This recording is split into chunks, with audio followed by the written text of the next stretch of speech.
Lieutenant Daniel Harper had never imagined himself as anything special, and he certainly never thought he would be standing aboard one of humanity's finest diplomatic vessels on a mission that could change the course of history forever. But here he was, watching the stars drift past the observation windows of the horizon's edge. Like scattered diamonds against the endless black velvet of space, he was 32 years old. Born in a small town in Ohio, and he had joined the military because he wanted to see the galaxy. Not because he dreamed of becoming a hero or making a name for himself among the stars that now surrounded him on every side. The mission was simple enough on paper. At least that was what Captain Maria Santos had told them during the briefing 3 weeks ago when they first departed from Earth's orbital station. They were to escort Princess Vela of the Cathari Empire back to her homeworld after the historic signing of a peace treaty that had taken decades of careful negotiation and countless sacrifices to achieve. The Cathari were an ancient race, far older than humanity, and they had watched humans crawl out of their caves and reach for the stars. With something between amusement and disdain for centuries upon centuries, their bodies were tall and elegant, their skin like polished silver that caught every light and reflected it back in soft, glowing patterns that shifted with their moods and emotions. Princess Vela was no exception to this otherworldly beauty, and Daniel found himself stealing glances at her whenever she passed through the corridors of the ship, her robes flowing behind her like liquid moonlight, her eyes the color of deep purple galaxies that held secrets he could never hope to understand. He knew better than to approach her or speak to her directly because the Cathari had strict protocols about such things. And besides, what would a simple security officer from Ohio have to say to a princess who had lived for over 300 years and seen empires rise and fall across a dozen star systems? Daniel kept to his duties instead, patrolling the ship's corridors, checking security systems, and making small talk with his fellow crew members who were just as nervous about this mission as he was. His best friend on the ship was a communications officer named Lucy Bennett, a cheerful woman from Texas who had a talent for making everyone around her smile even in the most tense situations. She would tease Daniel about his obvious fascination with the alien princess, poking him in the ribs and whispering jokes that made his face turn red while he tried to maintain his professional composure. Everything about this mission felt surreal, like they were all walking through a dream that could shatter at any moment and send them tumbling back into the cold reality of a universe that did not care about treaties or peace or the hopes of two species trying to find common ground on the 15th day of the journey.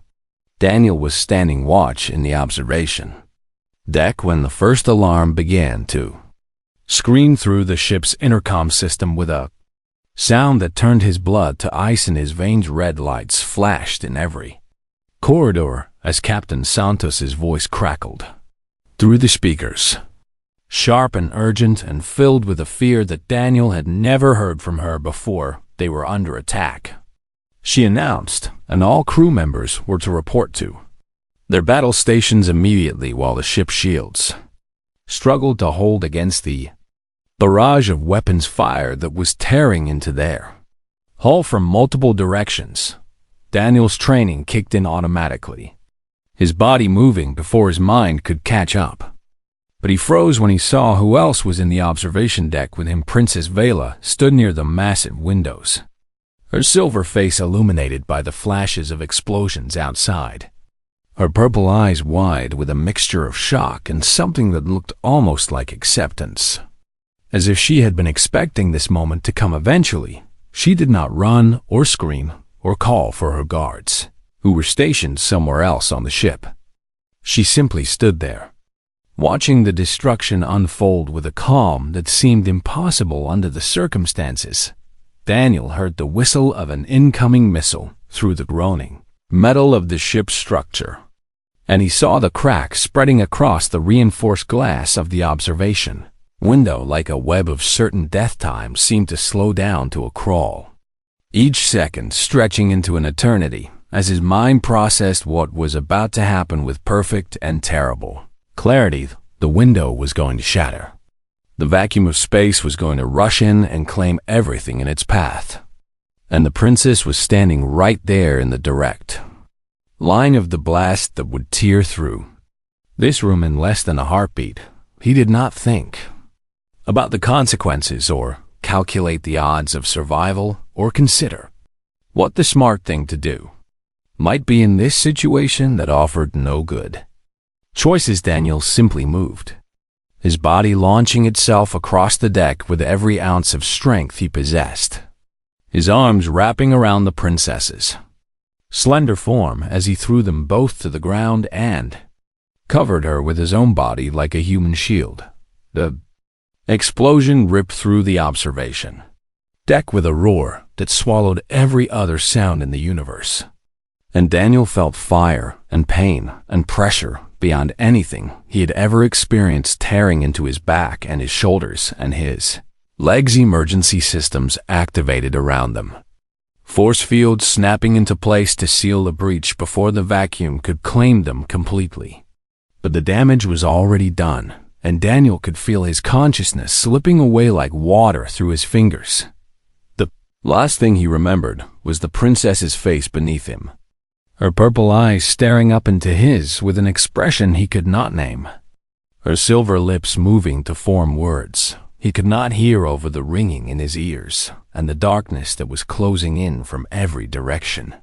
Thought about his mother back home in Ohio, wondered if she would be proud of him for what he had done or angry at him for throwing his life away to save someone he did not even know. He thought about Lucy and her jokes, and her smile, and hoped that she had made it to safety somewhere else on the ship. And then he thought about nothing at all as the darkness finally took him, and everything faded into silence and peace and an endless void where pain no longer existed and time no longer mattered. Somewhere in that void, Daniel Harper drifted alone, not knowing if he was alive or dead, not knowing that his single act of instinctive courage had set into motion events that would reshape the relationship between humans and aliens forever, not knowing that when he finally opened his eyes again, everything he understood about his place in the universe would be completely and utterly changed.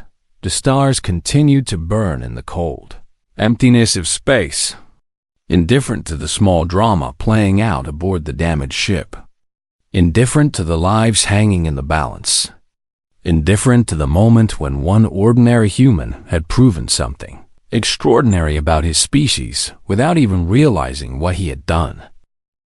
The first thing Daniel became aware of was the scent of flowers unlike anything that have ever grown on Earth. Sweet and strange and somehow comforting in a way that made him think of spring mornings in his grandmother's garden back when he was just a child, without any worries about the galaxy or alien princesses or diplomatic missions gone wrong. His body felt heavy and distant, as if it belonged to someone else entirely, and when he tried to move his fingers, they responded slowly and reluctantly, like they had forgotten how to obey his commands. Second thing he noticed was the sound, a soft humming that seemed to come from everywhere and nowhere at once, vibrating through the air and through the surface beneath him with a rhythm that felt almost like a heartbeat. Daniel forced his eyes open and immediately had to close them again because the light was too bright and too beautiful and too overwhelming for his damaged senses to process all at once. He tried again, more slowly this time, letting his vision adjust gradually to the radiance that surrounded him. And what he saw made him wonder if he had actually died and somehow ended up in some kind of alien heaven. The Betulian heaven. Ceiling above him was made of living crystal that pulsed with gentle waves of color, blues and greens and soft golds that flowed and merged and separated in patterns too complex for his human mind to fully comprehend. The walls were the same crystalline material, and they seemed to breathe with their own inner light. casting soft shadows that moved like living things across every surface. He was lying on something softer than any bed he had ever known. A surface that seemed to mold itself perfectly to his body and support him in exactly the right places to ease the pain that he could now feel awakening in his muscles and his bones. And then he saw them, and his heart nearly stopped in his chest. Kithari surrounded him on every side, dozens of them standing in a wide circle around his bed. Their silver faces turned toward him with expressions that he could not read no matter how hard he tried. Their eyes glowed in various shades of purple and blue and gold, watching him with an intensity that made him feel like a specimen under a microscope, or perhaps something even more significant. Daniel tried to sit up, but pain lanced through his back and shoulders, and he fell back with a gasp that seemed too loud in the silent chamber. Gentle hands pressed against his chest, not forcing him down but guiding him to remain still, and a voice spoke in English that carried a beautiful musical accent unlike anything he had ever heard. "Be still, human. You are safe here, and you are honored beyond measure."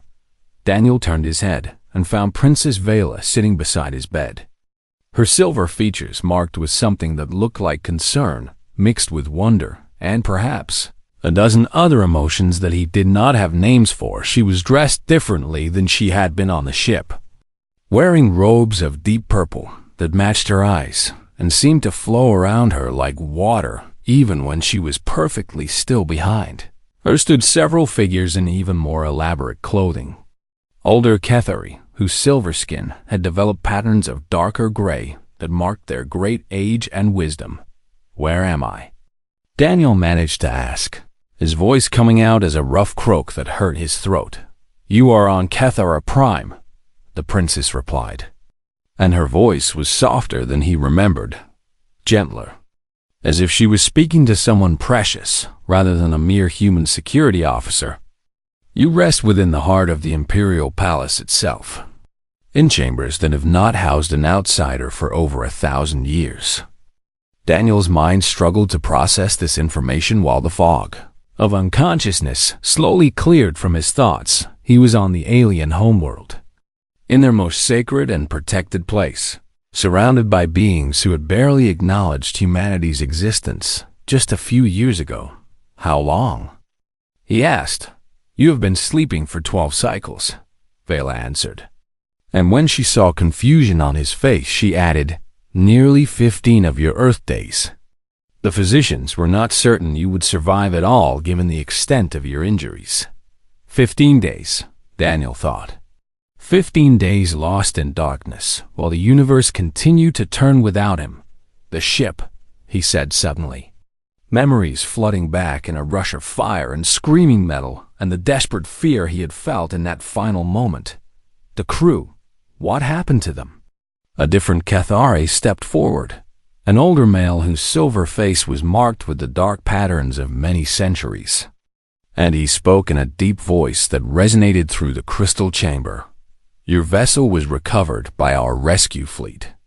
The surviving crew members have been returned safely to Earth, along with full explanations of what occurred.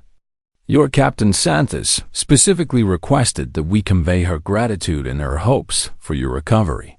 Relief washed through Daniel like cool water on a hot day, and he closed his eyes for a moment to thank whatever powers might be listening that Lucy and the others had made it through. "Why am I here?" he asked finally, opening his eyes to meet Vela's purple gaze directly. "Why bring me all the way to your homeworld instead of sending me back with the rest of my crew?" The princess exchanged glances with the elders behind her, and something passed between them in that look. Some understanding that Daniel could not share no matter how hard he tried to read their alien expressions. "Because you saved my life." "Daniel Harper," Vela said, and she spoke his name like it was something precious, something worth remembering. "You threw yourself between me and certain death without hesitation and without any thought for your own survival. And in doing so, you have changed everything."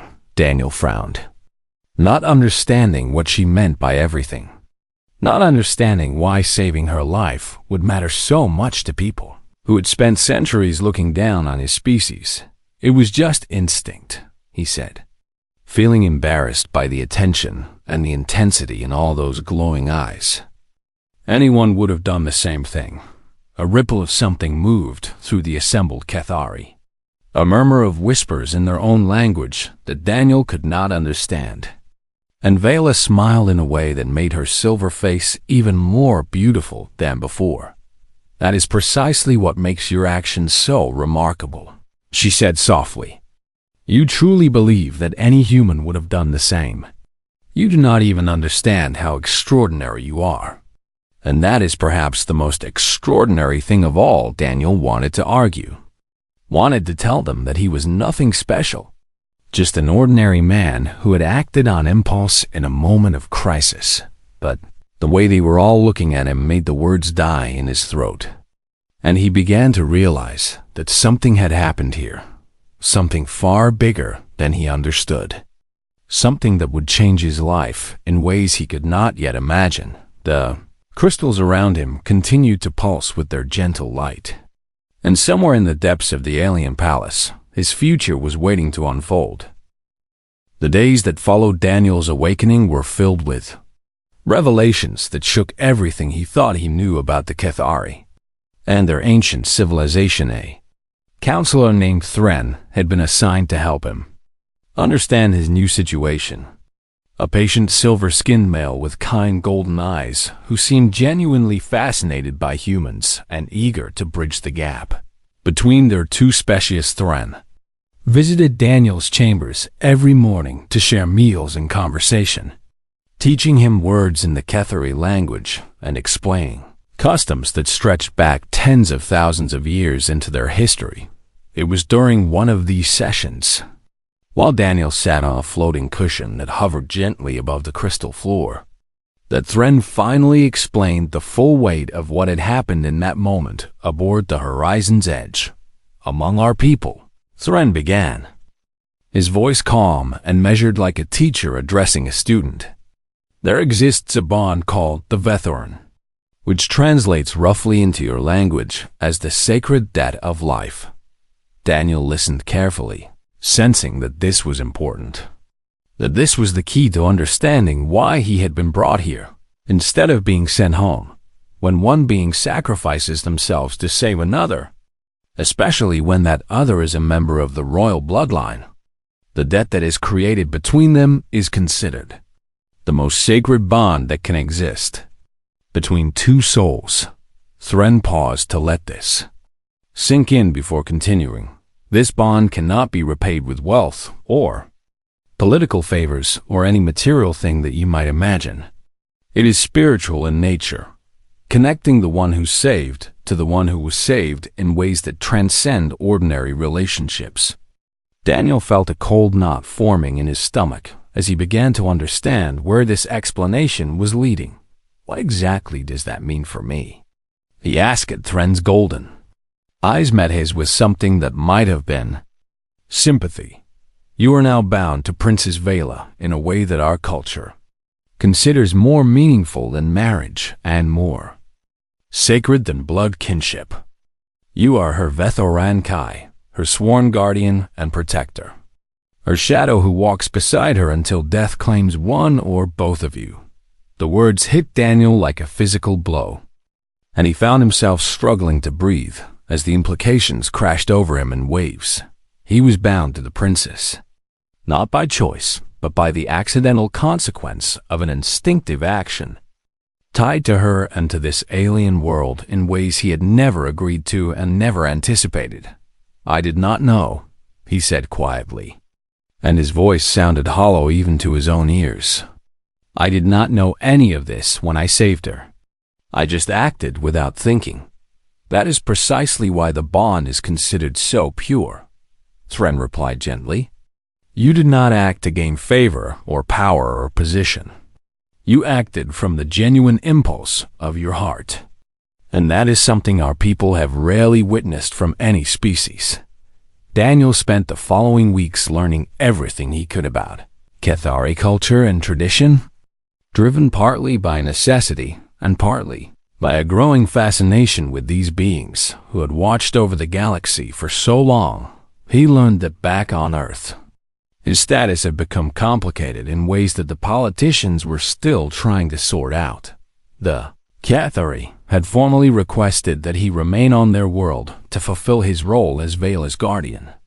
And given the fragile state of the new alliance, Earth's government had agreed to the request without consulting Daniel himself. He was essentially stranded here, cut off from his home and his family and everything familiar. Bound by customs he barely understood to a princess he had known for only a few chaotic moments. Some days the weight of it all threatened to crush him, and he would lie in his crystal chambers staring at the ceiling and wondering if he would ever see the green hills of Ohio again. But other days brought moments of wonder that made him forget his troubles. Moments when the beauty and strangeness of this alien world took his breath away and reminded him why he had wanted to explore the stars in the first place.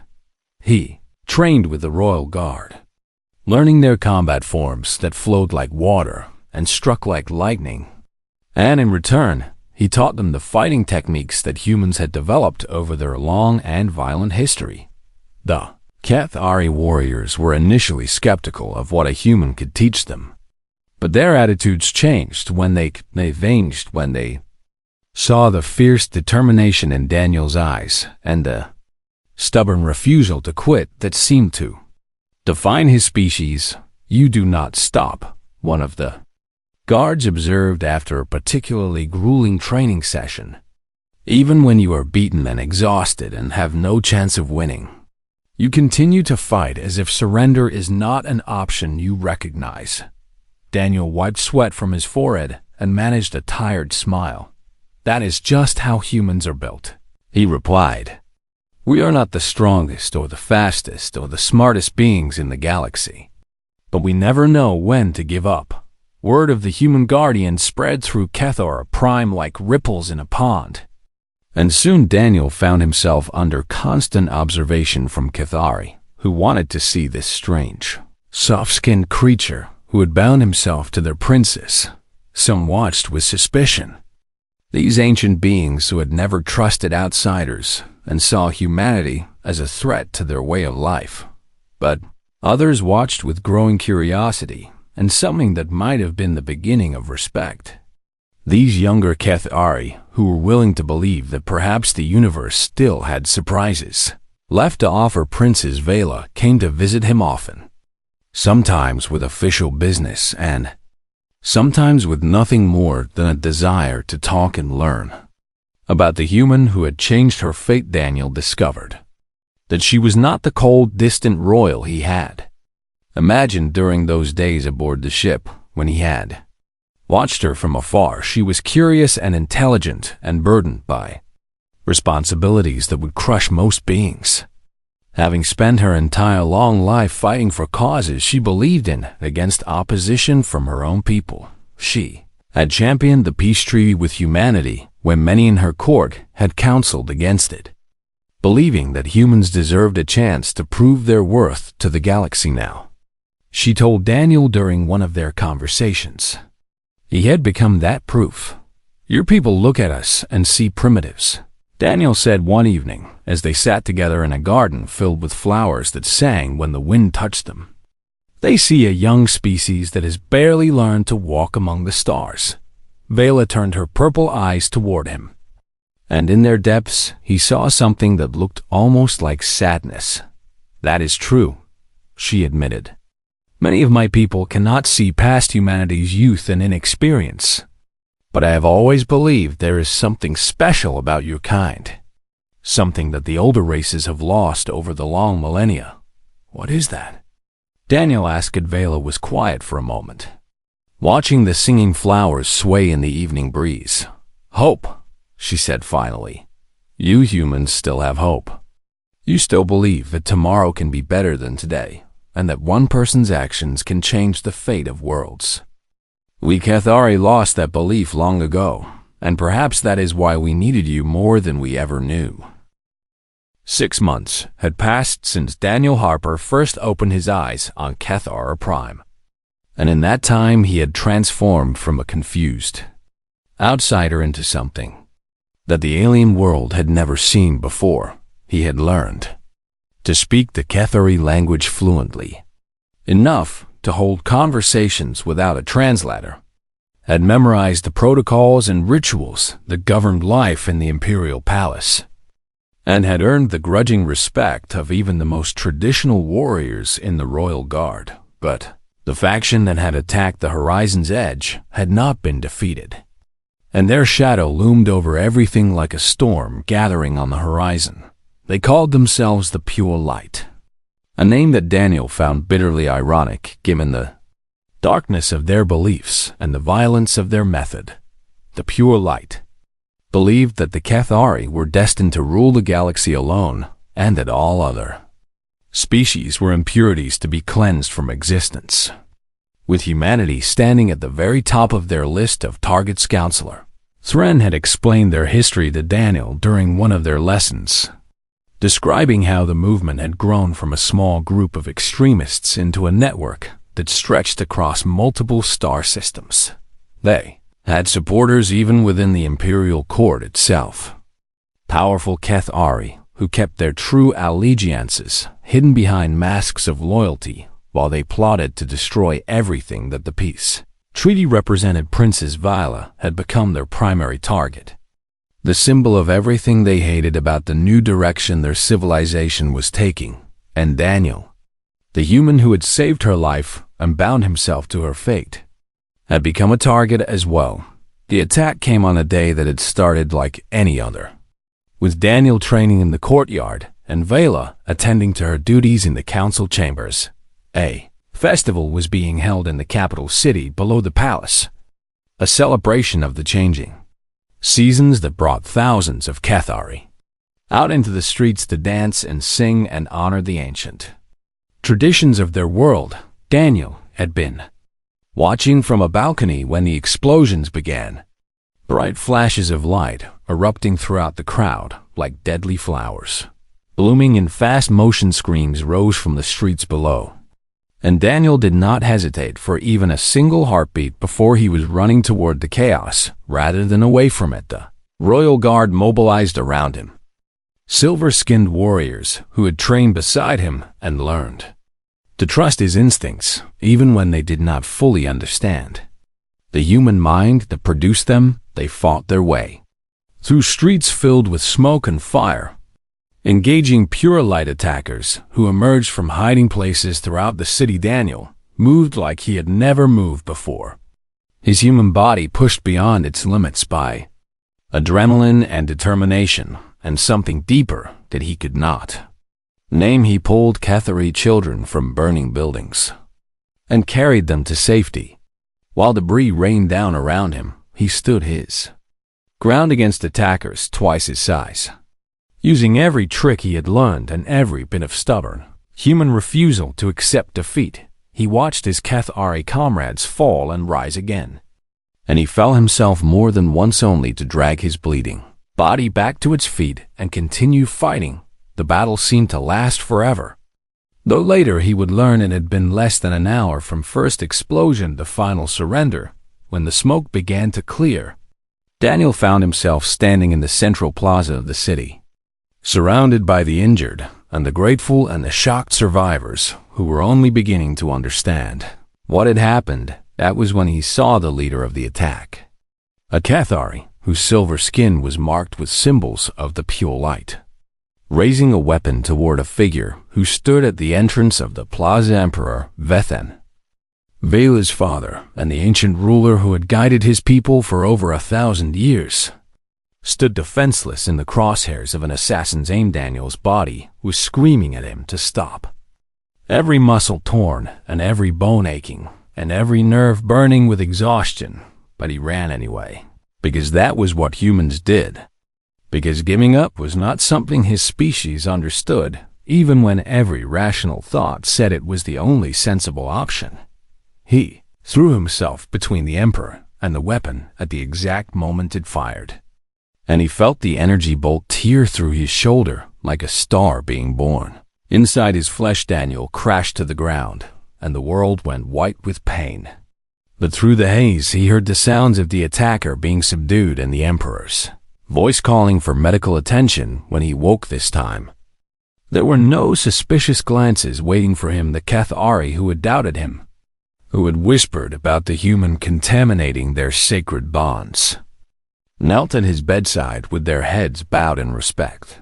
The warriors who had fought beside him came to grip his hand in the Cathari gesture of brotherhood, an honor they had never before extended to anyone outside their species. And Emperor Vethan himself, ancient and powerful and wise beyond human comprehension, came to stand at Daniel's bedside and speak words that would echo through the history of two civilizations.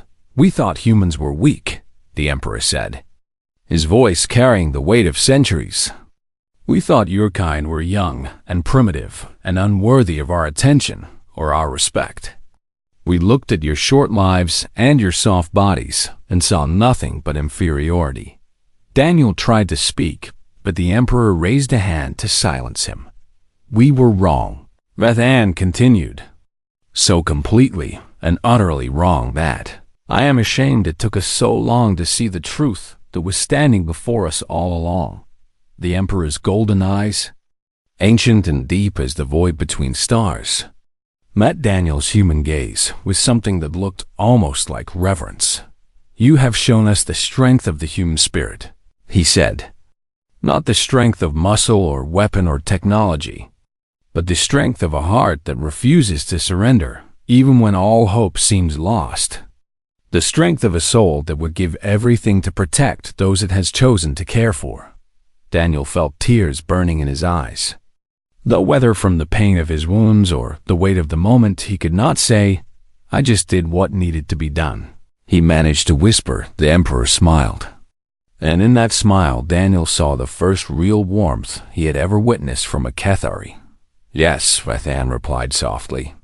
"And that is exactly what makes humanity so remarkable. You just do what needs to be done, without counting the cost, without calculating the odds, without protecting yourselves at the expense of others."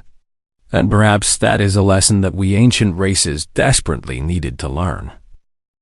1 year had passed since Lieutenant Daniel Harper threw himself over an alien princess to shield her from an explosion that should have killed them both. And in that single year, the galaxy had transformed in ways that no one could have predicted. The Pure Light faction had been dismantled completely, their leaders brought to justice, and their networks exposed and destroyed by a combined force of Cathari warriors and human intelligence operatives working together for the first time in history. The peace treaty that had once seemed so fragile had blossomed into something stronger and more beautiful than either species had dared to imagine. Technology flowed between Earth and Cathara, prime like water finding its natural course, with human innovation combining with Cathari wisdom to create advances that benefited billions of beings across dozens of star systems.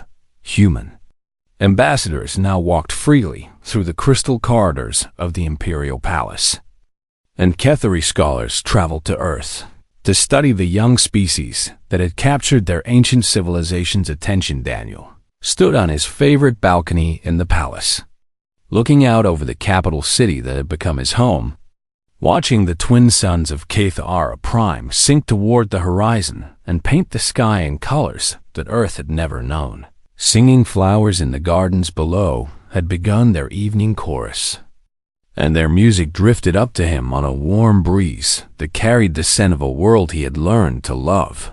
He heard soft footsteps behind him and smiled without turning around, because he knew those footsteps as well as he knew his own heartbeat. Princess Vela came to stand beside him, her silver form catching the fading light and reflecting it back in patterns that still took his breath away after all these months.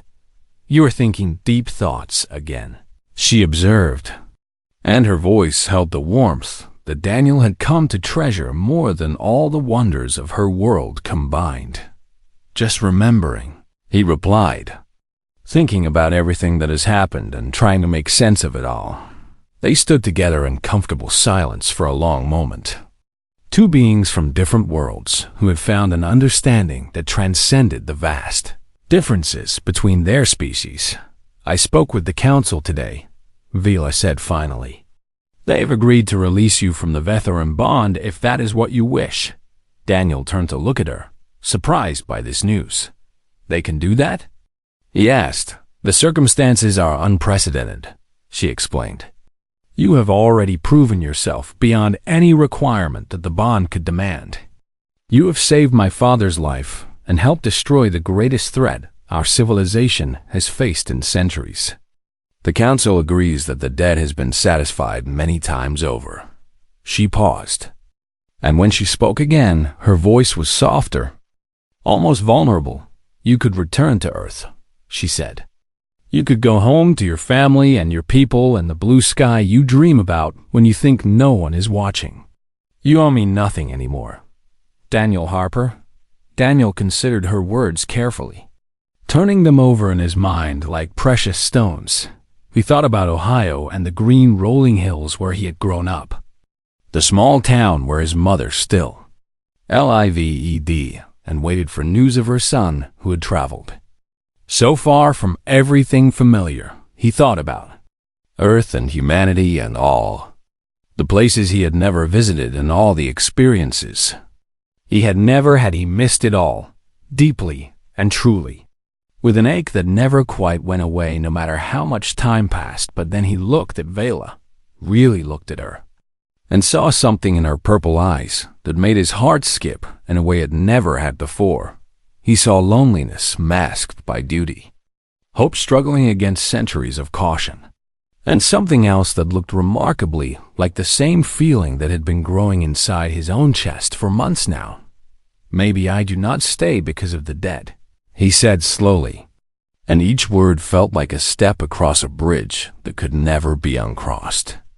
"Maybe I stay because I want to." Vela's expression shifted, surprise and wonder and joy flickering across her silver features like sunlight through clouds. "You would choose this?" she asked. "You would choose to remain here, so far from your own kind, bound to a world that is not your own?"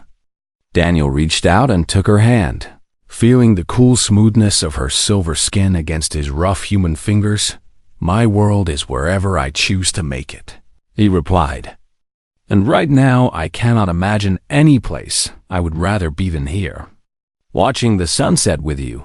Vela's smile was like nothing Daniel had ever seen, radiant and genuine and so beautiful that it hurt to look at directly far below them. The city was coming alive with the lights of evening. Millions of Kethari going about their lives in ways that had been subtly changed by the presence of one human in their midst, far beyond the atmosphere of Kethara Prime. The stars were burning with the same fire they had carried for billions of years. But now those stars held new meaning. They were no longer distant and indifferent, but pathways and possibilities. Connections between worlds that were learning to see each other as partners rather than strangers. Daniel thought about all the humans who would follow in his footsteps. Explorers and diplomats and ordinary people who would venture out into a galaxy that was finally opening its arms to welcome them. He thought about the Kethari children he had saved during the attack, and how they would grow up in a universe where humans were not primitives to be dismissed, but allies to be respected. He thought about the future that stretched out before both species, a future built on the foundation that he had helped to lay with nothing more than instinct and courage and the stubborn human refusal to stand by while others suffered. "You know," Vela said softly, breaking into his thoughts, "my people have a saying about moments like this." "What is it?" Daniel asked. "They say that the universe reveals its true nature, not in the grand movements of empires and stars, but in the small choices made by individuals who dare to act when action seems impossible." She squeezed his hand gently. "You made such a choice 1 year ago, Daniel Harper, and in doing so you showed the galaxy what humanity truly is. Not a young species to be pitied or feared, but a people of extraordinary heart who will stand beside their friends no matter the cost." Daniel felt the truth of her words settle into his soul like something that had always been there waiting to be. Recognized he was just one man from a small town in Ohio. But somehow his actions had helped to change the course of history for two entire civilizations, and this, he realized, was only the beginning. The twin suns finally slipped below the horizon, and the stars emerged one by one to light the darkness with their eternal fire. Somewhere among those stars, humanity was taking its first true steps into a universe that had finally learned to see their worth, and Daniel Harper, standing hand in hand with an alien princess on a world of living crystal and singing flowers, knew that whatever challenges lay ahead would be faced together, because that was what humans did, and that was what the Cathari had finally learned to believe in. The simple, profound truth that courage and compassion could bridge any gap and heal any wound.